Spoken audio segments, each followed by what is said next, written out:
Hi friends, welcome to fragrance of my life. இது செய்ய போகிறோம்.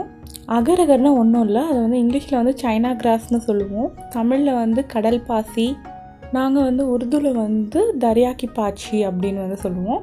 அப்படியே இது வந்து தமிழோட டைரக்ட் ட்ரான்ஸ்லேஷன் தான்.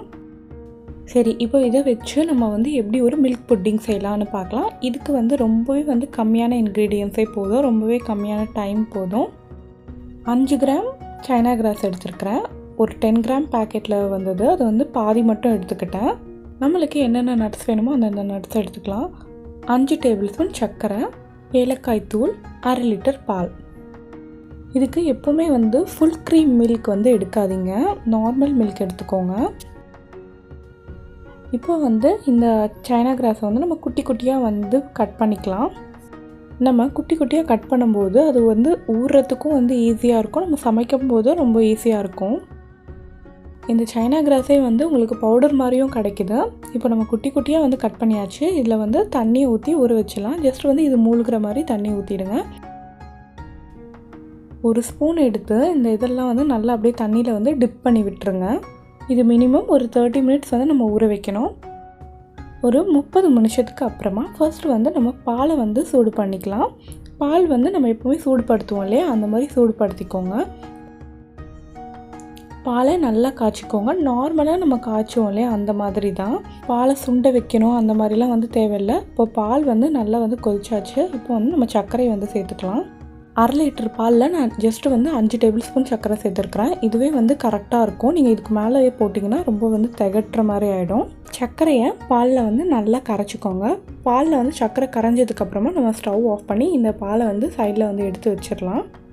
மறுபடியும் சொல்கிறேன், பாலை வந்து நம்ம சுண்ட வைக்கலாம் தேவையில்லை. ஜஸ்ட்டு பால் சூடு பண்ணிவிட்டு சர்க்கரை ஆட் பண்ணிவிட்டு வைக்கிறோம்.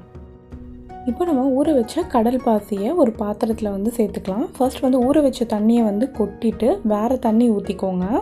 அந்த ஊற வச்ச தண்ணியோடையே நீங்கள் வந்து கலந்திங்கன்னா என்ன ஆகும்னா பால் வந்து திரிஞ்சு போயிடும். இதை பாலில் ஊற்றும் போது ஒரு 1/4 கப் தண்ணி சேர்த்துக்கோங்க. நம்ம ஊற வச்ச தண்ணியை வந்து கொட்டிடணும், அதை நல்லா ஞாபகம் வச்சுக்கோங்க. ஏன்னா வந்து நிறைய பேர் இந்த மிஸ்டேக் செய்வாங்க, அப்புறம் பால் திரிஞ்சு போயிடுச்சு அப்படின்னு சொல்லுவாங்க. இப்போ இந்த கடல் பாசி இந்த தண்ணியில் வந்து நல்லா வந்து கரையணும். அந்த குட்டி குட்டியாக நம்ம ஸ்ட்ரைப்ஸ் வந்து கட் பண்ணோம் இல்லையா, அது எல்லாமே வந்து நல்லா கரைஞ்சிடணும். உங்களுக்கு வந்து அது கண்ணுக்கே தெரியாத மாதிரி நம்ம நல்லா ஒரு 30 நிமிஷம் வந்து ஊற வச்சிட்டோன்னா இது ஒரு 5 நிமிஷத்துலேயே வந்து நல்லா கரைஞ்சிடும். இப்போ இதில் பாருங்கள், இன்னும் கொஞ்சம் கொஞ்சம் பொடி பொடியாக இருக்குது. நல்லா கலக்கி விட்டுட்டே இருங்க.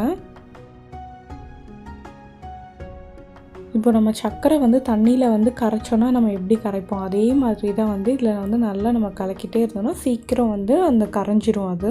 இப்போ பாருங்கள், இன்னும் கொஞ்சம் கொஞ்சம் அங்கங்கே ஒட்டிகிட்டு இருக்குது, அது எல்லாமே கரையணும். நம்ம ஊற்றின தண்ணி வந்து கொஞ்சம் ட்ரை ஆகிற மாதிரி உங்களுக்கு ஃபீல் ஆச்சுன்னா நீங்கள் இன்னும் கொஞ்சம் தண்ணி கூட ஊற்றிக்கலாம். கொஞ்சமாக லைட்டாக ஊற்றிக்கணும்.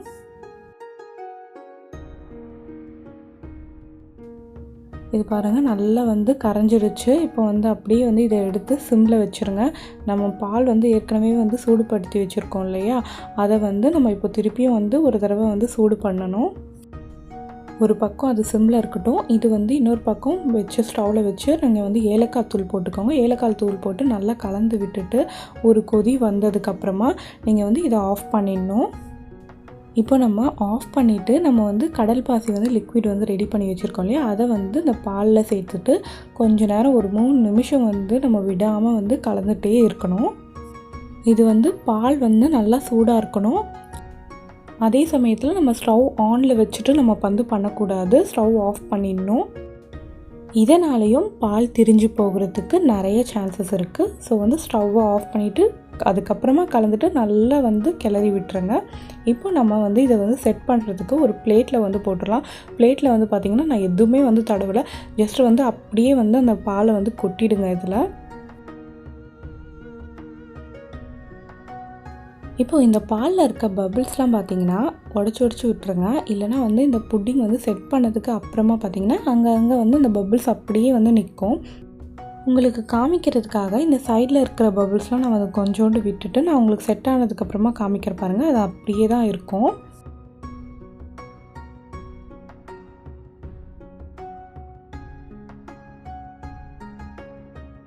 இதை வந்து எங்கேயும் மூவ் பண்ணாமல் அப்படியே வந்து வச்சுருங்க. ஒரு 10 to 15 மினிட்ஸ் நீங்கள் வந்து அப்படியே வச்சுட்டிங்கன்னா அது வந்து அப்படியே செட் ஆகிட்டே வரும். ஒரு 10 மினிட்ஸ்க்கு அப்புறமா வந்து பார்த்திங்கன்னா இது பாதி செட் ஆகிருக்கும். இப்போ வந்து நம்ம ட்ரை ஃப்ரூட்ஸ் எல்லாமே வந்து போட்டுக்கலாம். நான் வந்து பாதாம், பிஸ்தா, கேஷ்யூ இந்த 3 எடுத்திருக்கேன். எப்போவுமே நம்ம பாலில் ஏதாவது போட்டோன்னா அது உள்ளே போயிடும் இல்லையா? இதில் பாருங்கள் அப்படியே மேலே நிற்கிது. எதனாலனா இது வந்து அப்படியே கொஞ்சம் செட் ஆகிடுச்சு நம்மளுக்கு. அதனால தான் வந்து அப்படியே அந்த நட்ஸ்லாம் வந்து மேலே நிற்கிது. உங்கள் விருப்பப்படி எந்த நட்ஸ் வேணாலும் நீங்கள் வந்து சேர்த்துக்கலாம். இது அப்படியே ஒரு 5 மினிட்ஸ் விட்டுருங்க. 5 மினிட்ஸ்க்கு அப்புறமா நீங்கள் வந்து ஃப்ரிட்ஜில் எடுத்து வச்சுருங்க. ஃப்ரீசரில் இல்லைங்க, ஃப்ரிட்ஜில் நார்மலாக நீங்கள் வச்சா போதும்.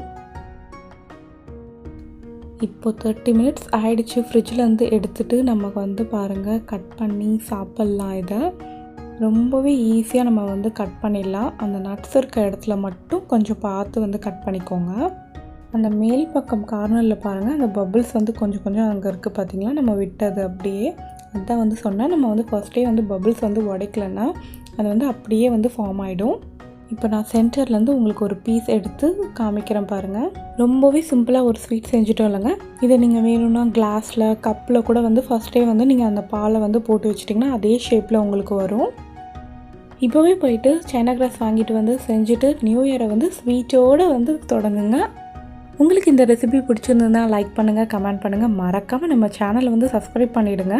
ஒன்ஸ் அகெயின் எல்லாருக்கும் வந்து இனிய புத்தாண்டு நல்வாழ்த்துக்கள். தேங்க்ஸ் ஃபார் வாட்சிங். நன்றி.